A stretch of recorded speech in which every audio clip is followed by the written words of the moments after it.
This is week 1 of the spring trimester. I'm Jennifer Marie, and this is my Atelier diary. The day is divided into 2. In the morning, I work from the live model, and then in the afternoon, I work on my cast project. And then in the evenings, we usually have different classes like more figure practice or anatomy studying.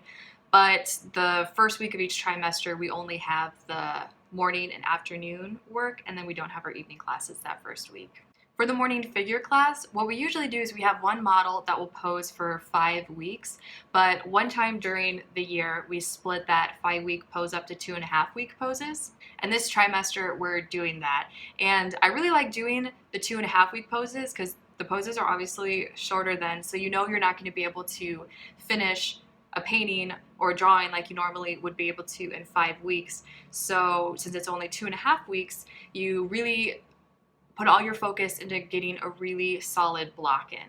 And getting that solid block in is really important because if you understand how to get a block in, which means having the gesture and the proportions really solid, and then also a really good understanding of the big light shape and the big shadow shape, that really sets you up to be able to paint really fast then and be able to get in a nice result of the painting. But it really all falls in that foundation of having a really solid block in.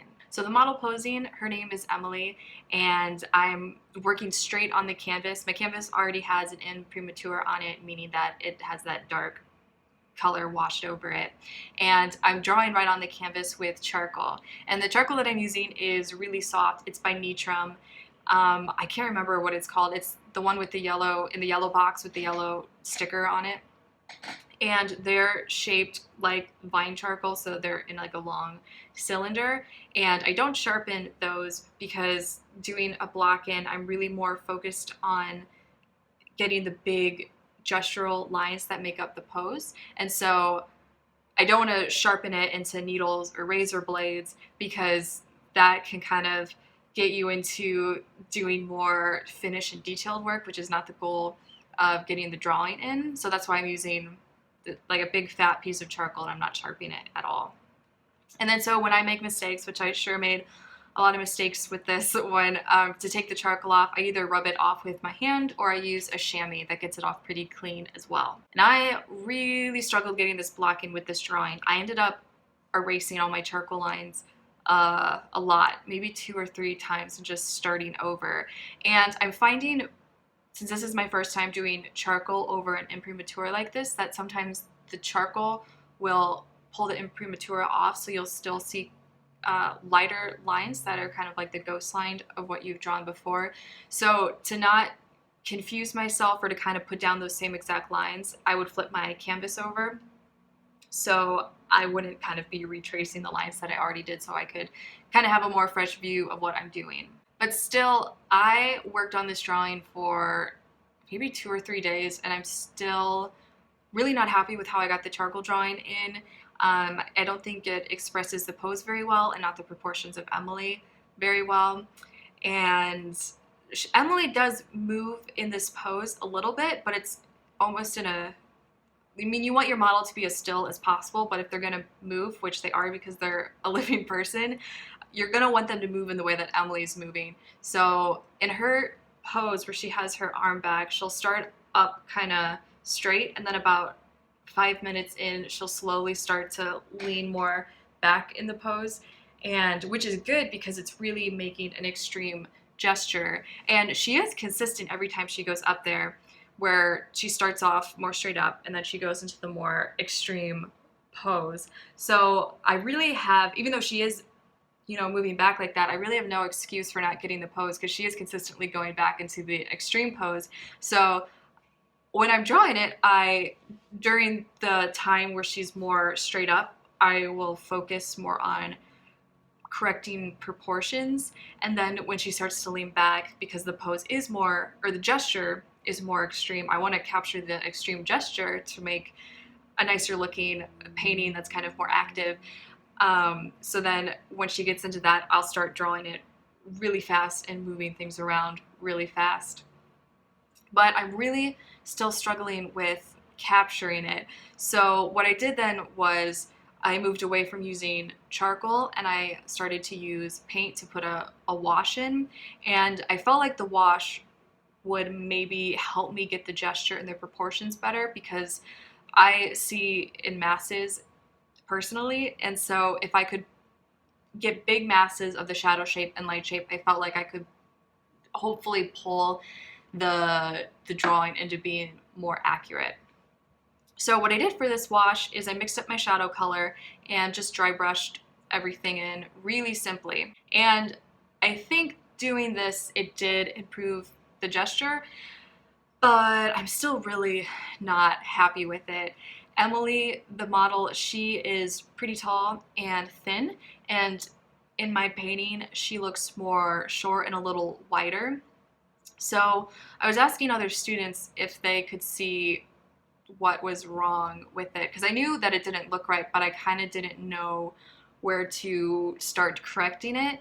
And so Everett told me that he thought that the head of the model was too big. And when he said that, that definitely made sense to me because if the head is too big, I would be making the shoulders too wide, which would make the hips wider, which would be making the legs wider. So I think if I narrow the head in and make the head smaller, that'll give me room that I can start pushing in everything to make her, because if she's gonna be made thinner, it'll also make her look taller as well. So this painting has been really, really frustrating because I feel like it's a pretty easy gesture. I can definitely see what her shoulders and her hips are doing, but for some reason I'm not nailing it, and it's really, well, it's just really frustrating me, and I'm like obsessed with getting this pose right.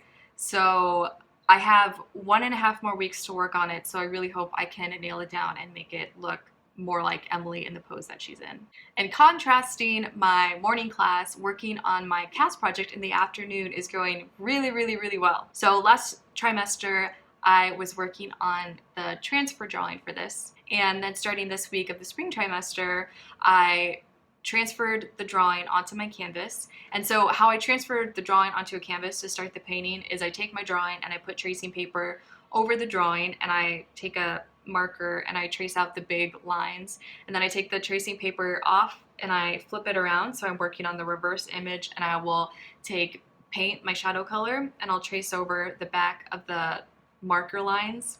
Then I take the tracing paper and I put it onto my canvas, and I'll take a ballpoint pen and trace over the marker lines, which will then be pushing the paint that's on the other side onto the canvas in a really thin, razor thin line, like the ballpoint pen size.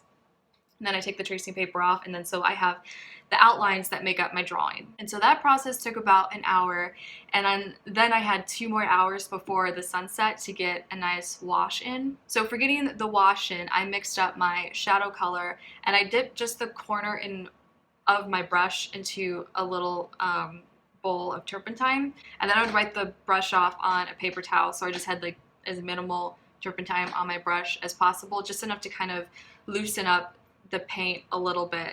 And I think I only dipped my brush in the turpentine just once, just so the bristles just had like a little tiny bit of it on it. But so I guess what I'm just trying to say is I used just a tiny bit of turpentine, but I was mostly just dry brushing paint onto the canvas to get this wash. And not using very much paint at all, because I just wanted to see the image broken down into the shadow shape and the light shape. And I got this done in just 2 hours, and it was really, really fun to do. I'm using the biggest brushes that I have. The biggest brush that I have is probably about that big. The bristles are that wide.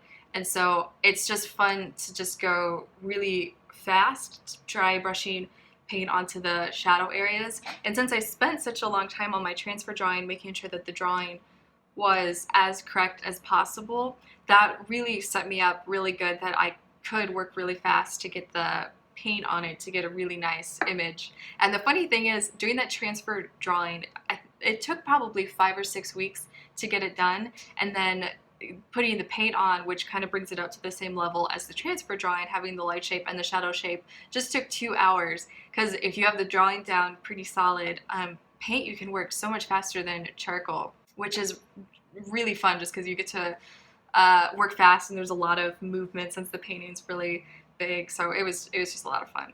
And then for the rest of the week working on the cast painting, I'm working on putting the paint on the shadow areas just a little bit thicker so they are starting to look darker. So again, I'm really just dry brushing paint on. I'm not using any medium. I actually don't think I used any turpentine when I've been darkening the shadows. I'm just dry brushing the paint onto it. And so in this stage, it's darkening the shadow, but then also I am correcting shapes and also working with edge work. So some lines will be sharper and some will be softer to really show the form. And so for this process, I am just working with the shadow shape, and I'm trying to make sure that the shadow shapes, because there's a lot of separate ones, but I want them to all look like one and to all look connected. So doing that is really focused on edge work to make sure that it looks like one shadow shape and one light shape. And this painting is the biggest painting that I've done at my atelier. It's 42 by 36 inches, and I have to say working bigger is really, really fun because you get to use big brushes and really fast movements instead of like being really tight and meticulous that you have to do on a smaller painting. And there's just like a lot of movement with your arm, and I like painting big. It's just so much fun.